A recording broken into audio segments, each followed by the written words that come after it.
যোৱাকালি কাষ্টম ডিপাৰ্টমেণ্টে এক অভিযান চলোৱাত বিহালী কুমাৰপুখুৰী অঞ্চলত নামৰ এজন লোকক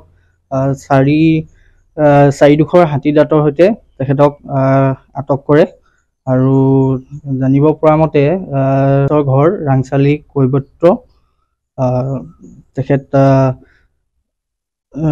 তেখেতে পৰৱৰ্তী সময়ত তেখেতক বিশ্বনাথ চাৰিআলি কাষ্টম ডিপাৰ্টমেণ্টৰ অফিচলৈ লৈ যায়। তেখেতলোকে তাত কিছু সোধা পোছা কৰাৰ পিছত নিশাৰ ভাগত আমাক বন বিভাগক তেখেতক চমজাই দিয়ে আৰু সেই মৰ্মে আমি তেখেতক বন্যপ্ৰাণী আইনৰ এক গোচৰত আমি তেখেতক অভিযুক্ত গোচৰ কৰা হয় আৰু তেখেতক এতিয়া বৰ্তমান জেৰা চলাই থকা হৈছে আৰু পৰৱৰ্তী সময়ত ইয়াৰ বিষয়ে আমি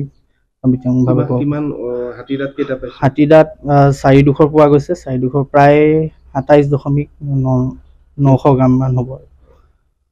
এতিয়া নিশ্চয় আদালতলৈ নিয়া হ'ব। আজি তেখেতক আদালতত আমি হাজিৰ কৰা হ'ব। তাৰপিছত ইনভেষ্টিগেশ্যনটো চলি থাকিব।